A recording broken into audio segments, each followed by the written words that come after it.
Lama-kelamaan, Letnan Kolonel Insinyur Melema nampak seperti seorang bocah besar yang sedang dimarahi oleh ibunya. Ia bahkan kehilangan kemauan hendak beranjak dari tempat. Bungkusan besar di samping kakinya tak juga dijamahnya. Darsam di ujung sana tetap menyimak pembicaraan, mengerti atau tidak mengerti. Sebentar-sebentar memilih kumis atau meraba parang. Aku tak percaya yang Tuan perbuat itu adat Eropa dalam memperlakukan saudara sendiri, sekalipun saudara tiri. Di ruang belakang terdengar masyarakat keluar rumah. Dari tempat mereka duduk, nampak beberapa orang mulai mencoba-coba melihat ke dalam ruang depan. Mungkin Kusir Marzuki telah bercerita tentang akan adanya pesta besar.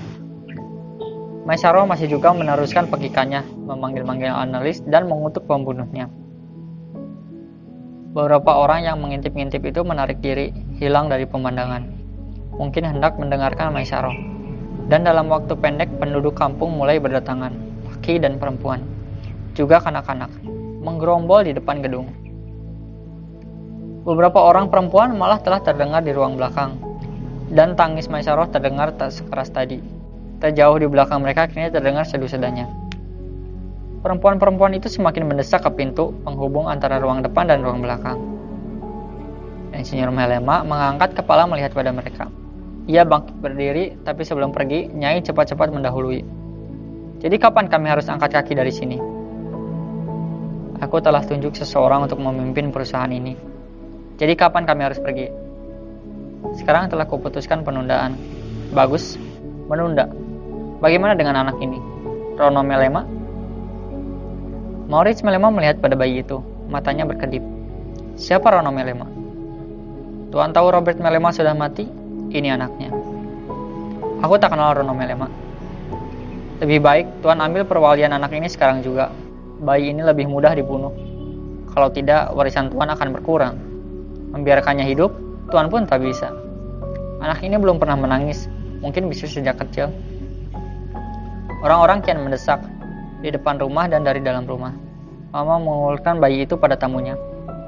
Bawa bayi ini, kemenakan Tuan sendiri, juga pewaris Melema. Maurits Melema nampak bingung. Jangan anggap dia sebagai sainganmu, Tuan Melema, kata Jan Merais dalam Melayu. Jelas, agar semua orang dapat mengerti. Dan jangan bunuh dia demi Netherland. Menjamah kemenakan sendiri pun Tuan jijik, tambah Komar. Dia juga punya harta, Tuan, dan Tuan takkan tolak hartanya, bukan? Mengapa ragu? Desak Mama. Terima bayi ini. Kami percaya Tuan seorang wali yang baik. Tamu itu kehilangan akal. Justru pada waktu itu, Maisaro lari ke ruang depan lagi. Matanya merah dan basah, memekik menangis jadi-jadinya. Tangan kecilnya menuding Insinyur Melema. Mei menjadi kalap dalam tangisannya. Ia lari ke hadapan perwira ahli bangunan air itu, memukul-mukulkan tinju kecilnya pada paha dan perut tamu itu. Meminta agar Kak Annelies dikembalikan. Beberapa orang perempuan yang terdengar ikut menangis, terseduh-seduh.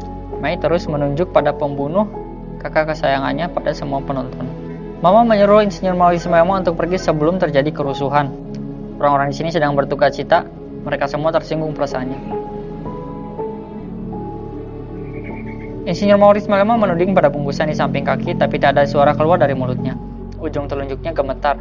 Ia berbalik memunggungi mereka, melangkah berat meninggalkan ruang depan.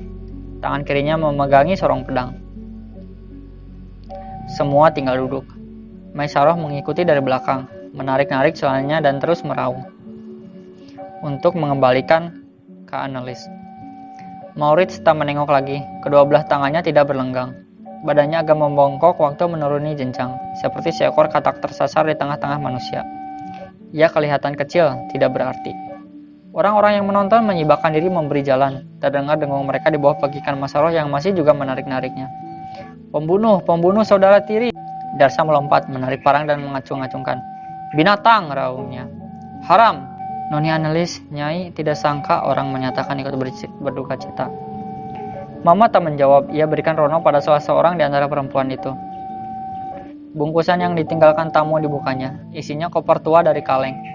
Cekung-cekung dan cembung berkarat. Ia buka koper itu. Isinya beberapa lembar pakaian bekas milik Annelies. Baik, desanya sambil berdiri. Untuk kedua kalinya aku lihat Mama mengucurkan air mata. Ia tertahan melihat pakaian anaknya yang tersayang, dan koper yang mengenangkannya pada masa terusir dari rumah orang tuanya. Cepat-cepat ia seka air matanya. Sebagaimana kita akan tetap terkenang pada hari ini, Dia pun seumur hidup akan diburu-buru oleh kenangan hari ini. Sampai matinya, sampai dalam kuburnya. Ya, Ma, kita sudah melawan, Ma. Biarpun hanya dengan mulut, jawab Minke.